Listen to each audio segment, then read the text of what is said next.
Por mayoría de votos, el pasado 14 de diciembre, la Sala Superior del Tribunal Electoral del Poder Judicial de la Federación revocó la resolución del Instituto Nacional Electoral que ordenaba a los partidos políticos hacer efectiva la paridad de género en la elección a gobernador del 2021, con lo cual la postulación de 7 candidatas para competir por 15 gobernaturas del país está en juego, y con ello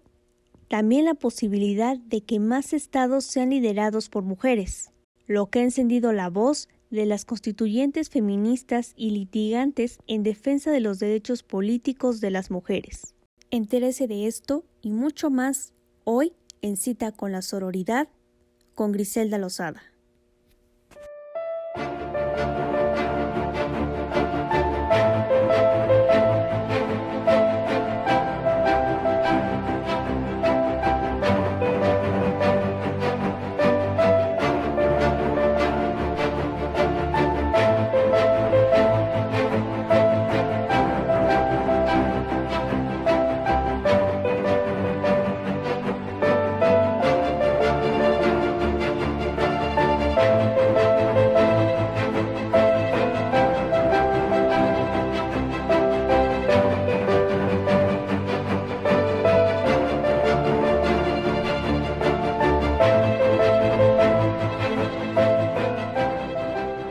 Bienvenidos y bienvenidas a su programa de Cita con la Sororidad. Yo soy Griselda Lozada y hoy me encuentro muy contenta porque tengo en el estudio a la doctora en Derecho Norma Estela Pimentel Méndez. Ella es presidenta del capítulo Puebla de la Barra Mexicana del Colegio de Abogados AC. Además, también fue candidata ciudadana a diputada federal en el proceso electoral 2018 por el Distrito 9, por el Partido Verde Ecologista de México, así como excomisionada propietaria de la Comisión para el Acceso a la Información Pública y Protección de Datos Personales del Estado de Puebla. Y por si fuera poco, también autora del libro electrónico Marco Jurídico de las Comunicaciones. Ha sido también conferencista en temas de brechas, de desigualdad entre hombres y mujeres y muchos temas más. Así que, doctora, yo quiero darte las gracias porque aceptaste esta cita con la sororidad.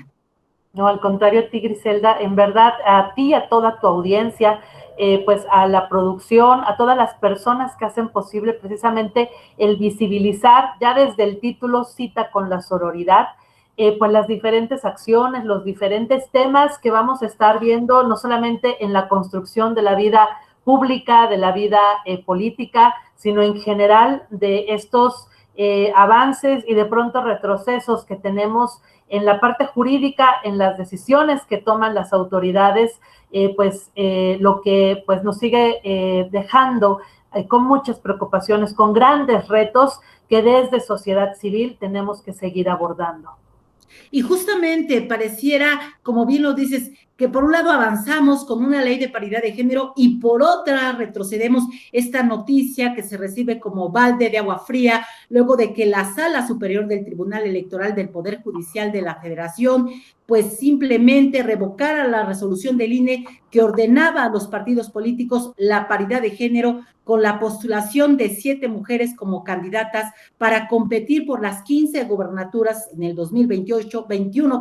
pues recordemos que el próximo año es un año electoral, al considerar que dicha autoridad pues se excedió en las facultades al violar el principio de reserva de ley. Yo aquí entonces te pregunto, doctora, tú como especialista y como mujer en la política, esto no solamente cae como un balde, sino es un retroceso. ¿Tú cómo ves esta decisión que toma la Sala Superior del Tribunal Electoral del Poder Judicial de la Federación? Sí, es un tema muy delicado. De hecho, desde el día de ayer, desde diferentes colectivas de sociedad civil, reconociendo siempre el trabajo que ha llevado la doctora Patricio Lamendi, desde nosotras tenemos otros datos, Indira Sandoval, desde las constituyentes feministas de Ciudad de México, que se han vuelto un referente nacional a esta lucha, nosotras desde otras asociaciones, como lo es 33 Mujeres, como lo es la propia Barra Mexicana Colegio de Abogados, sumándonos precisamente a estos llamados para dejar en claro que esta resolución atenta no solamente de manera genérica con pues principios internacionales reconocidos por la Convención de Belém do Pará, que es precisamente un parteaguas para dejar en claro que cualquier acto que vulnere el comportamiento en el entorno público, privado, social de las mujeres es una violación a sus derechos humanos, sino que esto es un golpe a la reforma constitucional en la que se establece ya la responsabilidad de establecer la figura de la paridad en todo. El principio de paridad viene a transformar este criterio en el que se creía que las mujeres teníamos que llegar a los espacios de toma de decisiones por cuotas.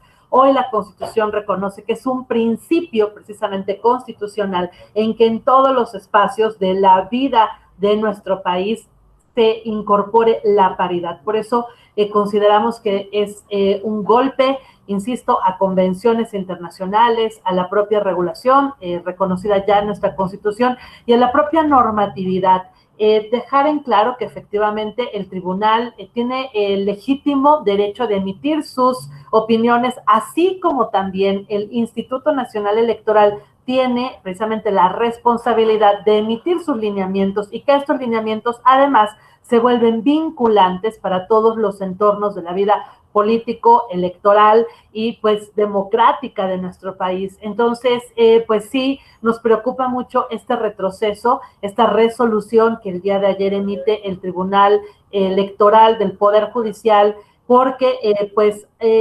sí es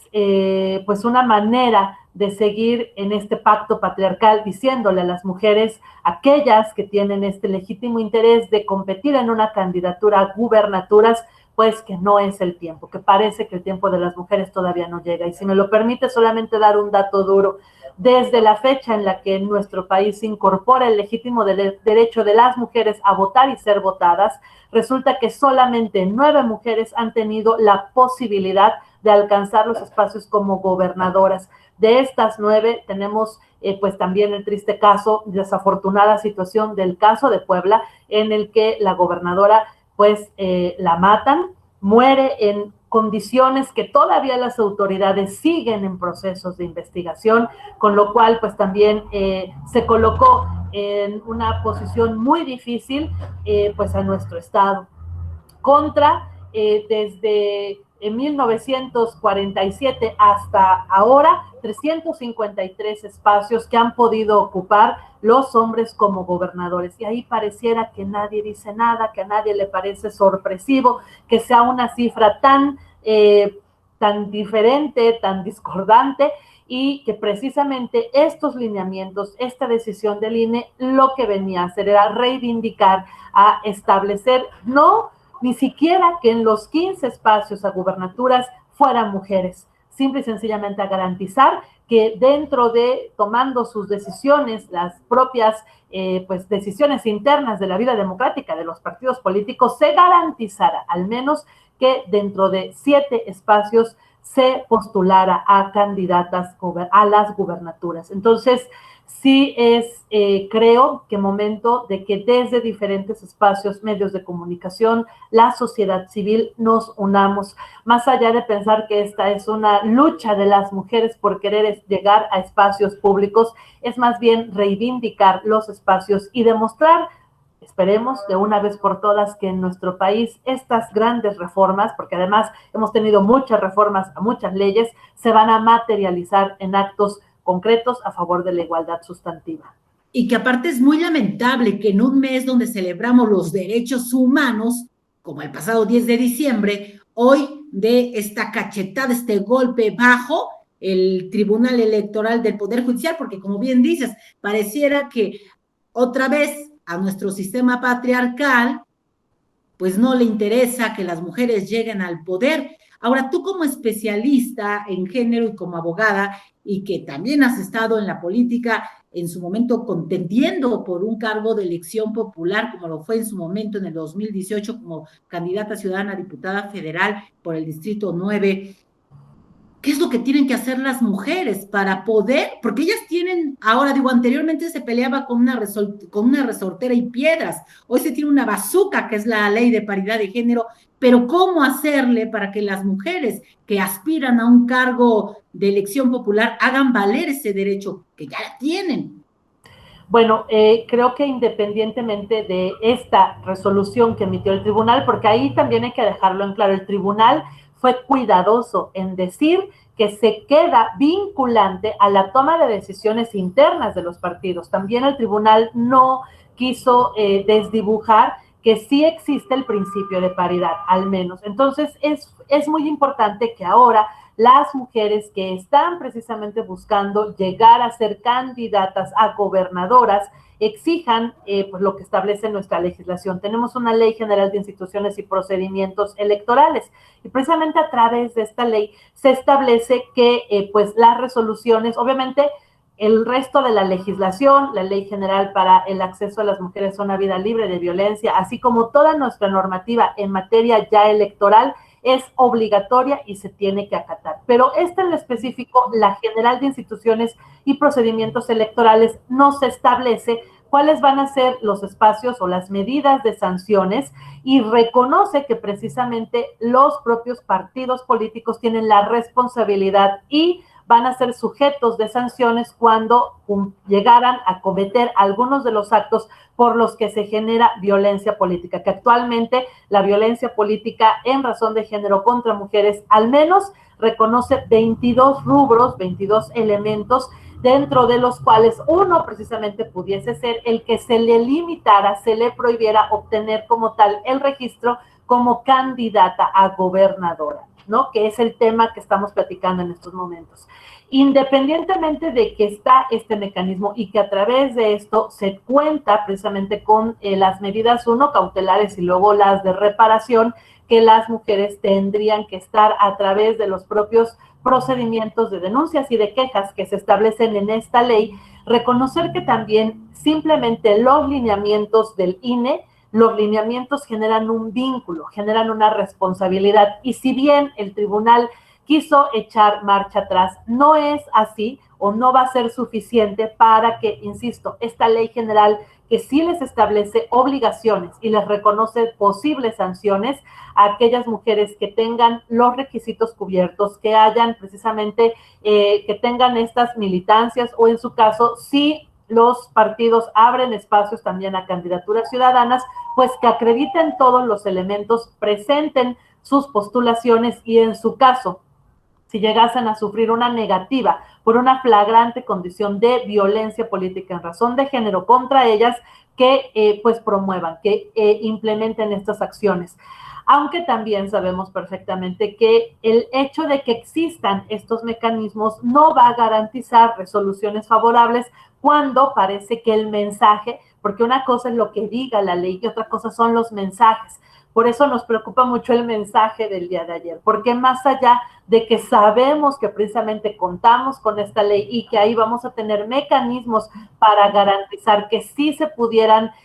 combatir y defender los legítimos derechos políticos electorales para ir a las contiendas, eso quedaría ahora a decisión en su momento ya ante una resolución ante el tribunal. Y por eso nos preocupa mucho el día de ayer este mensaje, porque más allá de que sabemos que podemos encontrar caminos jurídicos para debatirlo, nos preocupa que al final el tribunal emita ya resoluciones individualizadas donde se sienten precedentes que vayan en contra precisamente de esta normatividad. Y en lo que se va a las siguientes instancias, porque claro que hay más instancias para seguirlo argumentando, en ese ínter se agote el proceso electoral y pues se quede sin la posibilidad de contienda a aquellas que pues llegaran a sufrir una limitante para no poder ejercer sus derechos político-electorales. Así es, y bueno, si me lo permites, vamos ya a nuestra primer pausa y justamente al regresar quisiera que platicáramos de esta iniciativa de tres contra la violencia de género que también en su momento fue promovida por el INE, pero que sabemos que también se queda a criterio de los partidos políticos y que será, como tú bien lo señalas ahora, las mujeres que aspiran a un cargo, las que tendrán que ponerse muy listas para que pues no les den ahora sí que la vuelta a este derecho que ya es suyo y que tienen que hacer valer. Si ustedes, amigos, no se vayan, regresamos después de esta breve pausa a su programa de Cita con la Sororidad.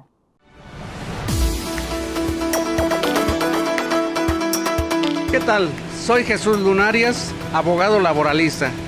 Tengo 47 años ejerciendo esta labor. Soy asesor de sindicatos y trabajadores. Toda mi vida ha sido en defensa y promoción de los derechos de los trabajadores. E invitamos a través de nuestras redes sociales a todos los que vean o escuchen nuestro programa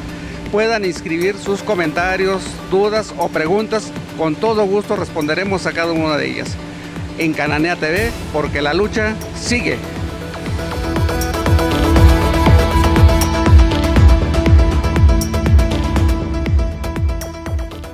Gracias por continuar con nosotros a su programa de Cita con la Sororidad. Y les recuerdo que ustedes se pueden poner en contacto con nosotros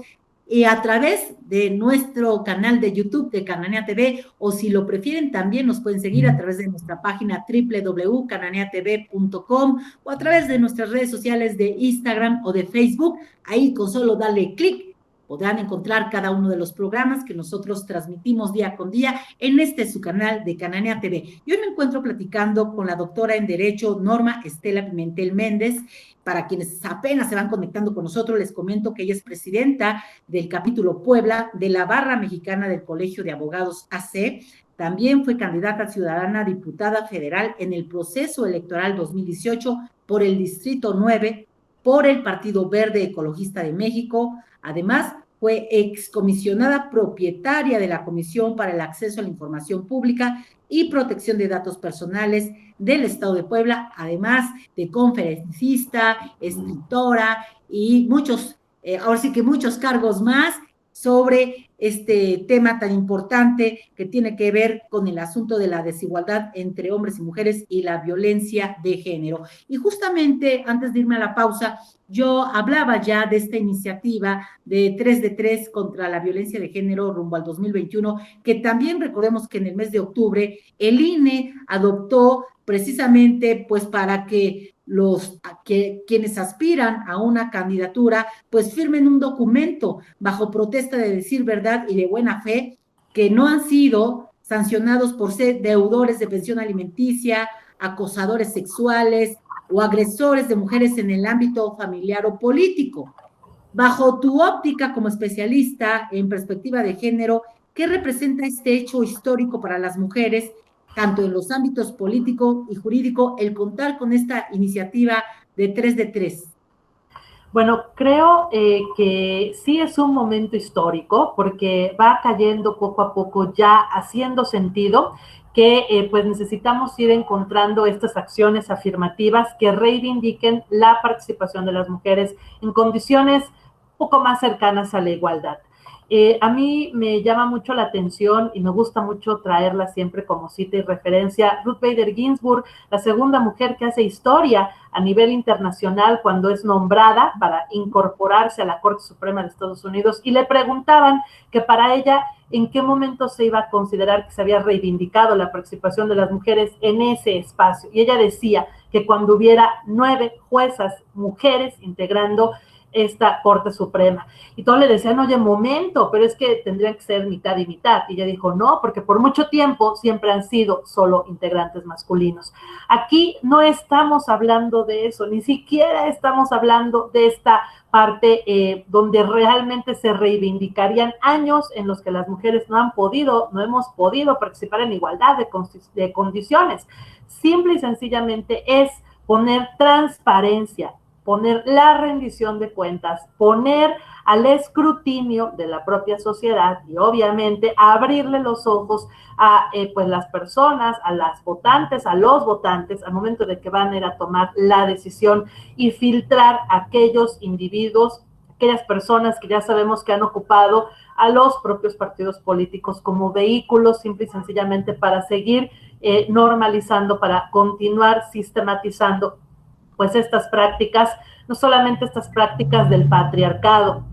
sino estas prácticas en las que se apropian del poder y no ocupan el poder para los mejores fines, para los fines sociales, para los fines a los que estamos llamadas, pues las personas que tenemos este gusto, este interés por participar en la construcción de la vida democrática. ¿Es histórico? Sí. ¿Es gustoso para las propias instituciones partidistas, para las instituciones del poder? Creo que no. Creo que como muchas otras condiciones es el resultado de las luchas de miles, de millones de mujeres, de nuestras ancestras, de las primeras sufragistas, de feministas, algunas que ni siquiera podemos nombrarles, porque la historia las ha borrado del mapa. Y precisamente ahora esto creo que lo que trata de hacer es reivindicar un poco estas grandes luchas, insisto, de miles de millones de mujeres que en algunos casos les ha costado hasta la vida el defender estos derechos. Disculpa. Y que sin duda, perdón que te interrumpa, pero tendrá que ser otra vez este proceso electoral del 2021 el reto para las mujeres.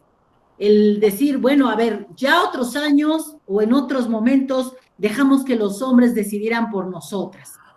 Hoy es el momento en el que nosotras tenemos que decidir por nosotras mismas, porque si bien es cierto lo que decíamos al inicio del programa, este resolutivo del Tribunal Electoral, más esta también iniciativa de 3 de 3, pues le va dando armas a las mujeres, pero ¿qué pasa cuando finalmente estás frente a un partido político que se hace de la vista gorda y que de nueva cuenta le da el lugar al hombre y no a la mujer? Entonces, como bien lo dices tú, creo que ahí es el reto que tienen que tener las mujeres que están en la política, que buscan un cargo de elección popular y que sin duda alguna, pues viene a ser parte de esta lucha de las mujeres por reivindicar sus derechos.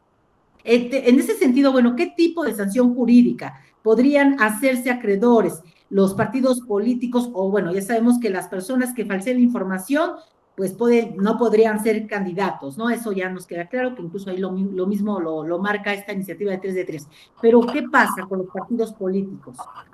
¿Existe alguna sanción jurídica para ellos o todavía no existe? Fíjate que es muy importante y aquí sí hay que resaltarlo mucho. Todos los lineamientos que emite el Consejo General del INE tienen una fuerza vinculante y se vuelven parte de nuestra normatividad vigente. De hecho, está reconocido en el artículo 443 de la Ley General de Instituciones y Procedimientos Electorales que todos los partidos políticos tienen la obligación de cumplir con todas las resoluciones o acuerdos de los institutos en la materia, es decir, no solamente los del INE, porque de los del INE ahora lo que tendremos serán efectos cascada para que todos los institutos estatales electorales homologuen y emitan lineamientos en el mismo sentido. Y establece también esta ley en el artículo 456 un catálogo de sanciones para, en lo específico, el incumplimiento a la normativa vigente. Entre esto, no solamente las leyes, sino también, pues, acuerdos generales como este que nos ocupa, del 28 de octubre, en el que efectivamente se reconoce como una vinculación, una responsabilidad que los partidos políticos apliquen esta 3 de 3 para filtrar a sus candidatos, ya sea en preregistro de pre-campañas o en su caso ya registrados como candidatos ya en campaña directa. ¿Cuáles podrían ser estas sanciones en el caso de los partidos políticos que decidieran hacerse básicamente ojo de hormiga y autorizar, darles candidaturas a quienes efectivamente sí se pueda acreditar que existe una resolución porque ya fueron denunciados y obtuvieron resolución por ser violentadores en el entorno familiar, doméstico o agresores en la vida pública o privada? Esto es muy amplio, no es la agresión solamente en el entorno político. Se pensaba, porque así se ha comunicado, que solamente aquellos que han recibido una resolución como agresores en la vida política, pero no, son agresores de género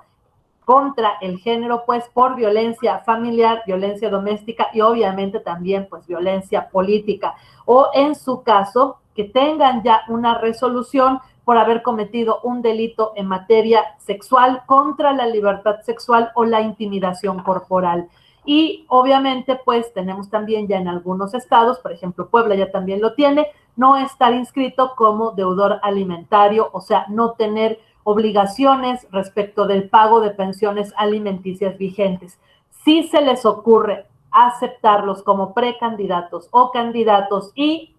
esto, la sociedad civil va a tener que erigirse como observadoras y observadores. ¿Qué se tendría que estar pidiendo? Desde amonestaciones públicas, multas para reparar los daños, porque efectivamente si le dieron esa candidatura, probablemente dejaron fuera a candidatas, ¿no? No lo sabríamos de primera instancia, pero habría que verificar caso por caso. Entonces se puede y se va a exigir también estas multas que pueden ir de 10,000 salarios mínimos, que ahora serían unidades, de acuerdo a ya esta reforma que tenemos, y ahí habría que ir observando, ¿no?, si en su caso esto se podría aplicar directamente a los propios topes de las campañas, de los recursos que se les hayan designado para el ejercicio de sus campañas a los partidos políticos, y si deciden y si les observamos que caen en reincidencia, que tuviéramos 2, 3, 4 o más registros que no cumplan con este 3 de 3, la sanción se podría ir como agravante duplicando. Además, se podría llegar a dar otra sanción adicional de hasta el 50% en los recursos que le correspondieran asignarles al siguiente año, o en su caso tendríamos que observar si fueran condiciones ya, insisto, reiteradas, que pudieran traer en algún momento hasta la cancelación del registro como partido político, porque resaltar que precisamente este artículo 456 establece que en la fracción quinta, que aquellos casos en los que se acredita la violencia en contra de género, la violencia en contra de mujeres en razón de género, puede llegar a condicionar esta cancelación del registro como partido político. Por eso es bien importante la siguiente etapa. Ahora que ya están estos lineamientos, lo que se necesita es que se configuren los observatorios de violencia política. En estos observatorios, ¿quiénes tienen que participar? No solamente los institutos, los propios partidos políticos, la sociedad civil, pues también necesitaríamos a las representantes, a las mujeres de los partidos, o sea, a las representantes de género de cada uno de los partidos políticos que estén observando que efectivamente esta 3 de 3 se aplique. Y en el caso de que no se aplique, iniciar los mecanismos que establece la Ley General de Instituciones y Procedimientos Electorales con el objetivo de alcanzar estas sanciones, independientemente de las sanciones en la pérdida de la candidatura, las sanciones a los partidos políticos. Y ahí vamos a ver, creo, el gran reto que le tiene de frente a los partidos políticos. Los partidos políticos están acostumbrados y creo que no visibilizaron esta gran reforma a este nivel. Ellos la vieron únicamente como, bueno, una acción afirmativa, las mujeres están muy exigentes, quieren este tipo de participación, ok, vamos a darles chance. Cuando ha venido cayendo y han hecho un poquito, se han dado cuenta de que esto es vinculante y genera este tipo de posibles sanciones, creo que por eso en estas resistencias han venido estas resoluciones como la que tuvimos el día de ayer, porque sin duda para los partidos políticos creo que fue un salir y con muchas veces firmar, porque se ve bonito tomarse la foto y decir, sí, vamos por las mujeres, pero ahora que están comenzando a registrar o que están empezando a observar cómo van a registrar a sus candidatos y candidatas, este tipo de escenarios les van a venir a transformar sus decisiones. Y si no, ahí estaremos desde sociedad civil observando y presentando las denuncias correspondientes, porque es fundamental acompañar estas reformas hasta la última consecuencia. Esto que dices es extraordinario, porque efectivamente se tiene ya ahorita, como dice, las reglas de operación, por decirlo así, y de ejecución, y pues los mismos partidos, como tú bien señalas, no quieren dimensionarlo. Por lo que me dices ahora, me da la impresión de que quieren como que tapar el sol con un dedo, cuando pues se va a venir bien bueno el 2021, porque entonces vamos a ver una guerra donde quizá, y espero equivocarme, pero por lo que estás diciendo, pues vamos a ver cómo las mujeres van a estar levantando la voz y quizá vamos a estar viendo a muchas cómo les quieren violentar sus derechos políticos. Si me lo permites, vamos a otra pausa y ustedes, amigos, no se vayan, porque al regresar, pues continuamos hablando de este tema y muchos más rumbo al 2021. Regresamos después de esta breve pausa. ¡Caray! Oiga, señor, señora, ¿cómo queremos un mejor país si no cambiamos nosotros? Yo soy su amiga Yeri González, nos vemos por Cananea TV, porque caray, la lucha sigue.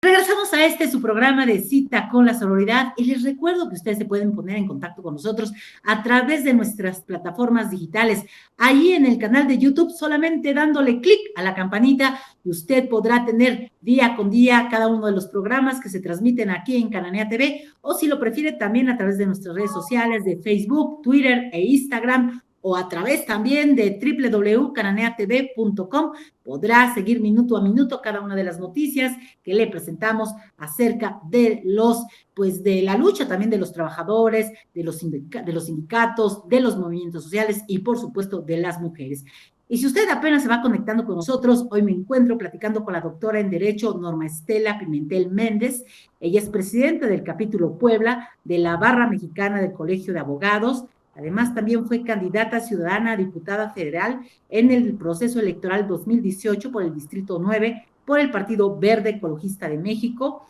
autora del libro electrónico Marco Jurídico de las Comunicaciones, y como les decía yo, a lo largo del programa ha sido conferencista en temas de brechas, de desigualdad entre hombres y mujeres, que justamente a lo largo de este programa hemos estado hablando de esas brechas, de esos suelos pegajosos, y también de cómo en ocasiones a las mujeres no se les permite llegar más allá, a pesar de que hoy se tiene ya una ley de paridad de género que las protege y que defiende sus derechos políticos. Y algo que tú decías antes de irnos a la pausa, que llamó mucho mi atención, es que efectivamente a veces los candidatos o quienes aspiran pareciera que les importa poco esta iniciativa de 3 de 3, incluso por ahí algunos personajes hace unas semanas atrás pues decían, bueno, pues yo voy a continuar, ¿no? Aunque sea violentador, voy a seguir ahí. Sin embargo, a mí me preocupa mucho el tema de que en nuestro país no existe mucha cultura de denuncia. Incluso muy pocas veces las mujeres denuncian a su agresor, o en ocasiones cuando lo hacen, pues también ahí como que la autoridad no le da el seguimiento pertinente hasta que lamentablemente terminan en un feminicidio. Pero en el caso de la política, donde sabemos que la mayoría o un alto porcentaje, no sé si tú lo tengas o no sé si también existe pues una gran cantidad de hombres maltratadores de sus parejas. ¿Y cuántas veces hemos conocido de esposas o parejas que son violentadas por hombres que están en la política? Entonces yo quiero pensar si en este momento con esta iniciativa de 3 de 3 hubiese esposas de algunos hombres que aspiran a una candidatura, pues muchas veces ellas por miedo. Primero porque el hombre es poderoso y en segunda porque quizá ya no cuenta con los recursos. Entonces ahí, ¿cómo sería, doctora? Si tenemos algún hombre que en este momento es violentador de su pareja, pero ésta tiene miedo a denunciarlo y sabe que a lo mejor va a ser candidato, pero pues él ya la amenazó. ¿Cómo poder también sensibilizar a las esposas de los políticos que sufren agresiones para que éstas levanten la voz y junto con los ciudadanos eviten pues que esta persona se convierta en el próximo candidato de X partido? Eso que comentas es bien importante. Fíjate que en medio de que en nuestro país vivimos normalizando una cifra negra del 97%, es decir, que solamente el 3% de los delitos llegan a denunciarse, y de ese 3%, pues la cifra en la que al final se obtiene una sentencia y se vincula a proceso y bueno, se aplica precisamente todo lo que establece la legislación es todavía muy baja. Sin embargo, creo que algo que ha venido cambiando ha sido precisamente que las mujeres poco a poco hemos ido aprendiendo a romper el silencio, y parte de romper el silencio es contar con redes de acompañamiento, es contar también con mensajes claros, oportunos de parte de algunas autoridades. Creo que no todas, algunas sí se han preocupado por, otras pues siguen pues muy cómodas viviendo en sus privilegios, ya que adquieren esa posición de autoridad y bueno, se someten precisamente a estos pactos patriarcales de los que tanto nos hemos quejado. Pero a mí me llama la atención que precisamente la encuesta nacional sobre la dinámica de las relaciones en los hogares ya está mencionando de 2016 a 2018 un cambio de un 43.9%, en el que se adiciona un 20.9% más de mujeres que se atreven a presentar al menos llamadas de auxilio o, en su caso, denuncias. Y si eso lo cruzamos con los datos que además son muy terribles los que tenemos del Secretariado Ejecutivo del Sistema Nacional de Seguridad Pública para 2020. De los 3 temas que involucra la 3 de 3, los presuntos delitos en materia de violencia familiar del 2019 al 2020 se incrementaron en 4,264 casos. Es decir, en lo que va de este año han habido 163,868 casos que se han denunciado de violencia familiar. Adicionalmente a estos, ya han habido en este año 2,953 denuncias de delitos vinculados con violencia de género y aproximadamente, si sumáramos llamadas al 911 en materia de violencia contra la mujer, violencia en pareja o violencia familiar, se han recibido 912,199 llamadas de alguno de estos rubros. Entonces, creo que sí, el que se estén generando estos espacios como el de ustedes, con esta cita por la sororidad y otros, y sobre todo, insisto, que seamos cada vez más las personas que desde nuestras trincheras estemos alzando la voz y estemos compartiendo que claro que sí hay mecanismos y que desde sociedad civil existen también esfuerzos para dar acompañamientos a aquellos casos en los que mujeres en condiciones económicas vulneradas pueden recibir acompañamientos gratuitos pro bono, que eso es parte del trabajo que se realiza desde la Barra Mexicana Colegio de Abogados. Creo que eso también pues nos va diciendo a las mujeres que no estamos solas y que podemos encontrar mecanismos, insisto, para no seguir silenciando las violencias. Creo que sí, como tú bien lo comentas, Griselda, será muy importante las esposas, pero sobre todo las parejas sentimentales. En Puebla hemos ya dado también un avance, ahora se reconoce dentro de las diferentes manifestaciones de la violencia contra las mujeres, la violencia en el noviazgo, y el noviazgo sin limitantes, el noviazgo que puede ocurrir, pues sí hay que decirlo, aún en las relaciones conyugales, y creo que será muy importante recuperar y escuchar a aquellas mujeres que han sido manipuladas en relaciones románticas con estos líderes de la política que suelen ser también individuos, ya sabes, machos patriarcales, que consideran que pueden tener muchas novias, pese a que tienen su pareja, su esposa o su pareja, digamos, formal, y que contra esto, bueno, van teniendo muchas relaciones, en algunos de estos casos llegan hasta tener familia con ellas y no reconocen sus derechos, como por aquí lo mencionábamos precisamente en la 3 de 3, uno de los derechos elementales es no ser acreedor alimenticio, estar pagando las pensiones alimenticias correspondientes. Entonces, creo que este es un llamado, insisto, no solamente a las mujeres, es a la sociedad civil. Si ustedes están cercanos o cercanas a figuras de la política que conocen que son agresores sexuales, agresores en el entorno público o en el entorno político, o en su caso son morosos porque no pagan las pensiones alimenticias de sus hijos, entonces creo que es momento también de levantar la voz, señalar que ahí están estas figuras pretendiendo alcanzar espacios como candidatos, insisto, para seguirse sirviendo del poder para, pues, efectos negativos. Y que sí, como tú lo dices, ahí está el llamado. Y precisamente, bueno, yo quisiera preguntarte, tú fuiste candidata ciudadana diputada federal en el proceso electoral del 2018, por el Distrito 9 de Puebla, por el Partido Verde Ecologista, que incluso también tengo entendido que hace unas semanas se eligió por primera vez en la historia a una dirigenta, ¿no? A Karen Castrejón Trujillo, quien pues en su momento pues fue diputada local por el estado de Guerrero. Es decir, que hoy ya también este partido de manera histórica elige a una mujer como dirigente nacional. Pero en tu caso, ¿qué situaciones como mujer tuviste que enfrentar? Mira, yo te voy a decir que fue para mí algo muy importante haber tomado esa decisión. La realidad es que siempre he traído como esta inquietud personal de la participación ya en esta arena política. No puedo decirte más que las cosas como ocurrieron. En el caso personal, yo sí sufrí violencia durante la campaña. No puedo decir que la violencia la haya cometido el partido. La realidad es que con los liderazgos locales, pues siempre tuve buena comunicación,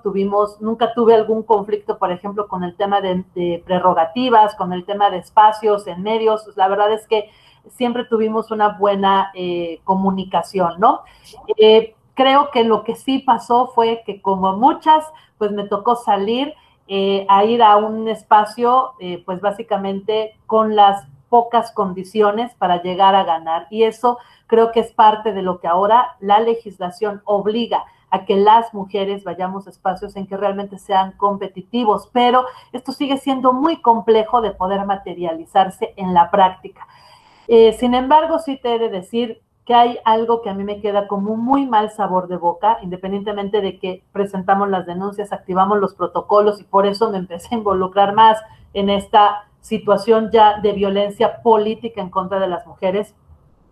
por las vivencias personales que yo padecí. Sí te he de decir que el momento en el que yo sí directamente sufrí o padecí el decirme: silencio, no puedes hablar, y si dices algo te vamos a quitar la candidatura y pues se va a iniciar un proceso negativo en tu contra, fue cuando desafortunadamente durante campaña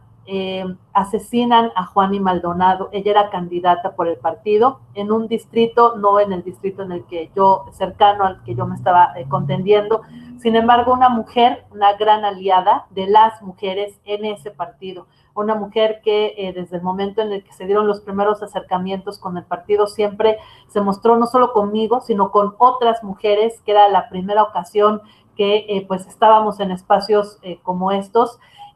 Siempre se mostró acompañándonos, muy dispuesta a enseñarnos y explicarnos mucho de lo que la ley o un documento pues no te lo va a decir, y eso solo la experiencia es lo que lo gana. Y que fue un momento muy difícil personalmente para mí cuando yo recibo pues la comunicación de que la habían asesinado, y después convoco a medios de comunicación, a compañeros candidatos y candidatas a que le exigiéramos de manera pacífica por las vías jurídicas, pero sí como una exigencia a la Fiscalía del Estado para que pues esclarara los hechos y pues también garantizaran las autoridades locales que iba a haber seguridad para pues el resto de los contendientes por el partido, ¿no? Porque pues ante una situación así, la realidad es que muchas, yo, pero creo que otras muchas compañeras que se encontraban en campaña, en Sierra, en lugares más alejados, sí sintieron y sentimos mucho temor para seguir pues en campaña. Y con el movimiento o con el llamado que se generó, fue cuando a mí personalmente me marcan y me piden que, y no solamente a mí, sino a mi familia, y nos dicen que,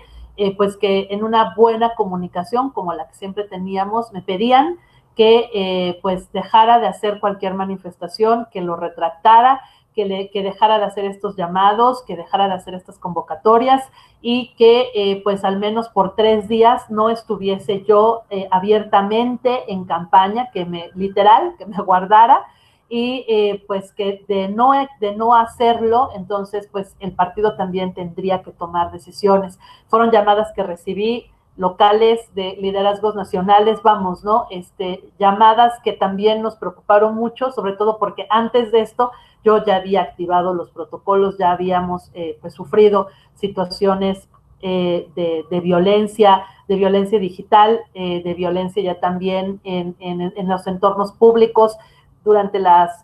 los meetings, las reuniones, ya teníamos gente que llegaba, gente que se cerraba en sus vehículos, nos daban los cerrones, en fin, o sea, situaciones que no eran ni deben de ser las que pues se normalicen. Insisto, los protocolos se activaron, y se activaron también gracias al acompañamiento de sociedad civil, que siempre me ha respaldado, porque creo que si no hubieran sido la sociedad civil quien rápido nos apoyaron, tal vez pues otro tipo de situaciones hubiesen llegado a ocurrir. Entonces, creo que esto también es parte de esta realidad, una realidad en la que, por un lado, las leyes, los mensajes son alentadores, pero en la práctica, una campaña, los espacios políticos, los espacios de participación pública, parecieran que siguen repitiéndose las mismas prácticas de toda la vida. Y hoy creo que mi labor, lo que a mí y a otras mujeres que han vivido creo que cosas más terribles de las que a mí me han tocado pasar, pues lo que nos corresponde es alzar la voz unidas y llamar a otras muchas más asociaciones. Por eso yo celebro que seamos ahora muchas más asociaciones, no solamente en Puebla, sino a nivel nacional, quienes estemos dando la lucha, la batalla, y estemos diciéndoles a otras que eso que ya pasamos no lo tienen que vivir otras mujeres, y que precisamente activaremos los protocolos, estaremos atentas de que se aplique la legislación y pues que también se apliquen las sanciones, porque eso es lo que realmente va a mandar el mensaje de que este tipo de prácticas no se tienen que repetir. Así como se dice que discurso sin recurso, cuando no se asignan los presupuestos, pues realmente es aire. Creo que es lo mismo, reformas legales sin sanciones, sin detener, sin aplicar y llegar a esta justicia tan anhelada que tenemos en nuestro país, pues de poco nos va a servir. Y bueno, en este sentido, tú ya nos dabas cuenta de lo que tuviste que vivir cuando fuiste candidata. Yo quisiera nada más preguntarte, porque el tiempo ya se me está terminando, bajo tu óptica, ¿qué hace falta en el país para hacer frente a la violencia de género en la política y sobre todo garantizar a las mujeres pues un acceso a una vida libre de violencia y más en la política y a una igualdad más sustantiva? Yo pensaría en tres grandes temas. El primero es difusión. Hay que difundir muchísimo estas reformas, hay que apropiarlas, hay que conocerlas y hay que aplicarlas, ¿no? Entonces, primero necesitamos difundir, conocer y apropiarnos. Yo soy creyente de que con la cultura de la legalidad, cuando somos conocedores y conocedoras de nuestros derechos y de las instancias o instituciones ante quienes los podemos ejecutar, pues nos empoderamos como ciudadanas y ciudadanos. El segundo sería un llamado a la corresponsabilidad. De pronto parece que se aventan la pelotita, ¿no? El INE dice, bueno, yo ya cumplí, ya emití los lineamientos, ahora le toca a los partidos. Los partidos empiezan a promover sus acciones, el tribunal como que dice, me dio hecho marcha atrás, pero lo regreso, pero sigue quedando en decisiones de los partidos. Entonces, creo que sí es muy importante el llamado a la corresponsabilidad, porque pareciera, y ahí no debe quedar, que esto es solamente un tema del INE, los OPLES, el tribunal o los tribunales electorales y los partidos políticos. No, creo que esto es un tema que nos compete a toda la sociedad en su conjunto. Si de verdad ya nos percatamos de que la violencia no distingue, pero se encarniza en contra de las mujeres, las niñas, las jóvenes, las indígenas, entonces corresponsablemente tenemos que actuar. Y el tercero, pues sí sería en lo específico ya el llamado puntual a las autoridades. Hay una gran cantidad de leyes, todas nos llevan a reconocer la transparencia, la rendición de cuentas, la gran responsabilidad administrativa, porque de hecho si tenemos en nuestro país la responsabilidad, la Ley General de Responsabilidades Administrativas, que además emanó de un acto ciudadano, porque es una ley que emana de este movimiento que encabezó en su momento Transparencia Internacional Capítulo México, junto con otras asociaciones preocupadas precisamente por la impunidad y corrupción en nuestro país. Entonces, esta última parte del engranaje consiste en eso, en que en verdad las autoridades cumplan con este mandato jurídico, sean responsables. Y si no son responsables, entonces a las autoridades se les sancione. Estas reformas, estos lineamientos, cada que se emite un lineamiento, mejor dicho, por parte del INE, se retoma un capítulo en el que se menciona que hay una responsabilidad de las propias autoridades que integran el INE y la responsabilidad que también involucra a el tribunal con sus unidades y a los partidos políticos. Pero creo que esto sigue siendo discurso y tenemos que pasar a la acción. Si no, entonces también tenemos que presentar las denuncias por su irresponsabilidad y pedirles entonces que sean inhabilitados, destituidos y que lleguen personas que en realidad estén comprometidas con que estos espacios se vuelvan los que transformen, los que apliquen estas leyes y los que en verdad transformen a nuestra sociedad a favor de esta igualdad sustantiva que cada vez exigimos por las vías legales, pero también hay gente, hay mujeres, hay colectivas que salen y lo exigen ya con acciones directas, con tomas, con protestas, con quema de instituciones, cuando se dan cuenta que la impunidad sigue premiando en nuestro país.